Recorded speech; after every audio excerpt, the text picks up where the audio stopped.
다 함께 지켜요. 영상예배 에티켓. 하나, 잠옷과 트레이닝복 대신 단정한 복장으로 예의를 지켜주세요. 둘, 옆 사람과 대화하기보단 기도로 예배를 준비해주세요. 예배에 앞서 휴대폰 벨소리는 울리지 않도록 설정해주세요. 셋, 집에서도 큰 소리로 찬양해주세요. 넷, 은혜로운 말씀엔 아멘으로 화답해주세요.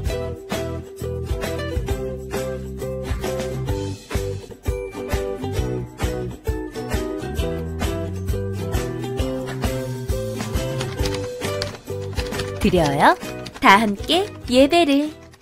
사랑하는 고등부 친구들, 벌써 두 번째 영상입니다. 전국에 있는 많은 교회들이 예배를 함께 못 드리는 참 이런 어려운 상황인데요. 그럼에도 불구하고 저는 우리 하나님께서 우리 한국교회와 우리 평화교회에 예배에 대한 중요한 메시지를 주신다고 믿습니다. 우리가 그동안 드렸던 예배가 얼마나 소중했던 예배인지, 그리고 가정 예배를 다시 회복해야 된다는 어떤 그런 메시지가 있는 게 아닌가 그런 생각을 해봅니다. 그래서 여러분들 이 영상은요, 영상 딱 보고 나 예배 드렸어 이렇게 하는 게 아니고요.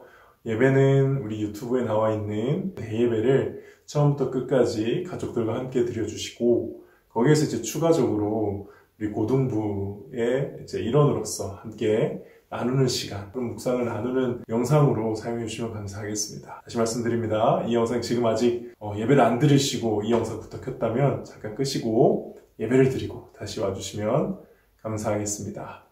오늘 말씀 묵상은요, 제가 설교를 따로 준비해올까 하다가 지난주 설교 영상을 봤습니다. 고민이 되더라고요. 왜냐면 대예배 라이브로 예배를 함께 드렸는데 또 다시 고등부 설교를 또 들으니까 힘들겠다 그런 생각도 들기도 했고, 영상을 하면서 실수도 하고 일찍 영상을 클릭해 보신 분들은 편집이 안 된 영상을 봐서 당황하시고 웃은 친구도 있다고, 태희야 웃은 친구도 있다고 들었는데, 어쨌든 보면서 이거 좀 아니다 싶었어요. 그래서 제가 좀 공간도 옮겨봤습니다. 내용도 제가 설교 준비해와서 설교를 하는 것보다 방금 이제 라이브 예배를 통해서 예배를 드린 우리 친구들 그리고 선생님들이 그 말씀 묵상을 좀 함께 다시 나누는 시간으로 이 영상을 만들고자 합니다. 또 우리가 하나님 앞에 받은 말씀으로 어떻게 살 것인가 고민하는 시간이 되었으면 좋겠습니다. 한번 가보도록 할게요. 오늘 말씀의 제목은 회개와 용서였죠. 회개와 용서, 사무엘하 12장 1절부터 31절까지의 말씀이었습니다.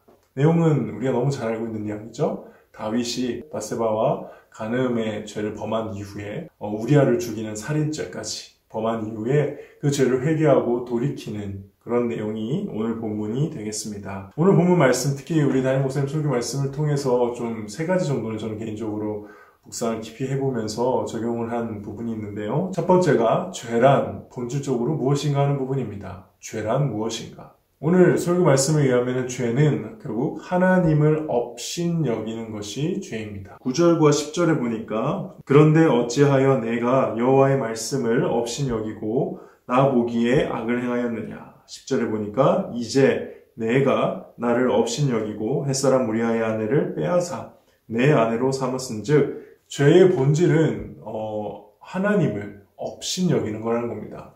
구체적으로 하나님을 업신여긴다는 것이 어떤 것인가? 이 죄 문제를 자기의 문제라고 생각하지 않는 것. 다른 사람이 죄를 짓는 모습에 아주 분노해요. 아까 오늘 다윗이 이 나단이 들어주는 그 예화 속에 나오는 그 부한 사람을 보고 분노해요. 어떻게 그럴 수가 있냐고. 저건 정말 나쁜 것이라고. 내가 정말 하나님께 맹세코 내가 그들을 벌하겠다고 이렇게 막 얘기를 했는데 정작 자기 이야기였잖아요.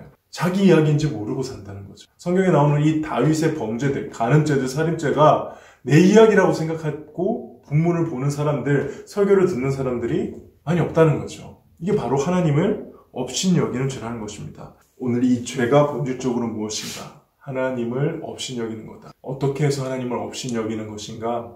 죄 문제를 내 문제라고 생각하지 않는, 이 성경에 나오는 이 많은 이야기들을 나와 연관시키지 않고 다른 사람과 연관시키는, 특히 이제 목사인 제가 그런 실수를 할 가능성이 참 많은데요. 그럴 때 그 진짜 하나님을 업신여기는 죄다 하는 이 사실이 오늘 특별히 저에게는 좀 큰 울림으로 다가오는 것 같습니다. 두 번째 또 저에게 하나님께서 인상 깊게 주셨던 말씀은 우리 나단 선지자가 다윗에게 와서 죄를 지적하는 장면입니다.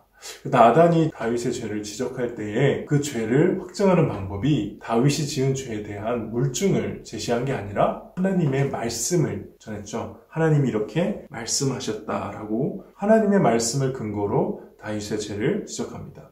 그래서 오늘 설교 말씀에 회개란 죄의 문제를 나의 문제로 인정하는 것임과 동시에 죄를 통해서 상처를 받으신 하나님의 그 마음에 반응하는 것이라고 오늘 말씀해 주셨죠.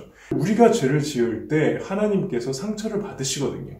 우리가 죄를 지을 때 에덴 동산에서 하나님을 업신여기며 하나님께 반역했던 일들이 반복되어지는 건데 그로 인해 받으신 상처 받으신 하나님의 마음에 반응하는 것이 회개라는 것이죠. 그러므로 회개는 죄책감을 그냥 아주 얄팍하게 처리하기 위해서 하나님 죄송합니다, 용서해 주세요, 예수님 이름으로 기도합니다, 아멘 이러고 넘어가는 그런 수준의 죄가 아니라는 겁니다. 저는 이 말씀을 생각할 때마다 항상 그 밀양의 유괴범이 생각이 납니다. 사람을 죽여놓고 나중에 하나님을 믿고 하나님이 내 죄를 용서해 주셨다고 그걸 피해자 앞에서 말하는 장면이 나오는데 정말 복창이 터지더라고요. 그러니까 그는 하나님을 잘못 믿고 있는 거예요. 그는 하나님을 이용하고 있는 거예요. 자신의 죄책감을 해결하는데 하나님을 이용하고 있거든요. 생각보다 많은 사람들이 회개라는 것을 그렇게 한다는 거죠. 내가 지은 죄에 대한 죄책감을 해결하는데 사용한다는 거예요. 사실 그게 아니라는 겁니다. 진짜 기독교의 회개는 상처받으신 하나님의 마음에 반응하는 것이죠. 그 앞에 진실되게 나아가는 것입니다. 이게 오늘 두 번째 말씀을 듣는 가운데 저한테 굉장히 깊게 울림이 왔고요.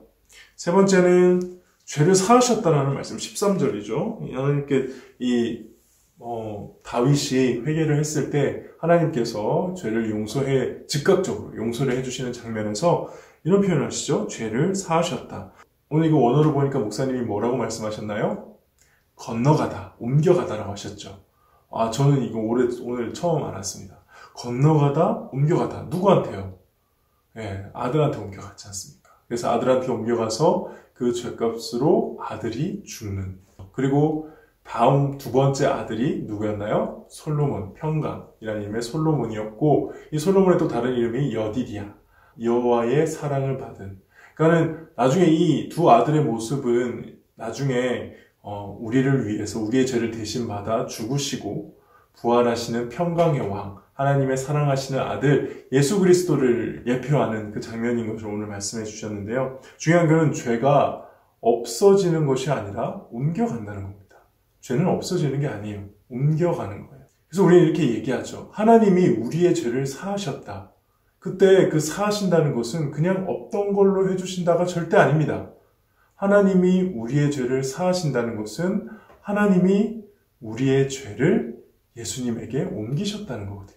그러므로 여기서 배울 수 있는 하나님의 용서의 특징입니다. 하나님의 용서는 편법적이지 않습니다. 하나님의 용서는 그냥 없던 일로 해주는 무책임한 용서가 아니라 정확하게 죄의 값을 예수님께 씌워 그 죄값을 처리한 책임을 지시는 그런 용서라는 것이죠. 우리가 그 용서를 받은 것입니다. 여러분들은 정말 용서 받으셨습니까? 기독교에서 구원의 또 다른 이름은 용서입니다. 하나님께 용서받는 것. 나에게 죄를 지은 사람을 용서하라 라는 기독교의 가르침을 들어본 적이 있을 겁니다. 그리고 그 가르침에 대해 반감을 품은 적도 있을 겁니다. 내가 왜 용서해줘야 돼? 그쵸? 내가 피해자인데 왜 나에게 용서를 강요하는가? 사실은 답이 여기에 있는 것이죠. 하나님이 우리의 죄를 용서해 주셨기 때문에 그 용서를 믿는 자로서의 삶이 나에게 죄 지은 자를 용서해주는 삶으로 나타나는 것입니다. 사실 이런 설교가 저는 제일 힘듭니다. 하기도 힘들고 듣기도 힘듭니다. 왜 그럴까요? 여러분도 마찬가지 아닌가요? 용서할 수 없는 사람이 있기 때문에.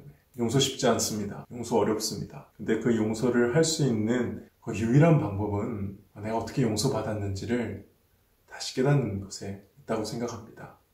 내가 받은 용서의 크기를 이해할 때 용서를 구하는 사람을 혹은 내가 용서해야 되는 사람을 그제서야 비로소 용서할 수 있는 것이 아닌가. 용서에 대해서 또 회개에 대해서 좀 깊이 묵상하는 이번 우리 담임 목사님 설교였던 것 같습니다. 여러분들도 다시 한번 담임 목사님 설교를 들어보시고, 담임 목사님 설교를 한 번 들으면 놓치는 게 많아요.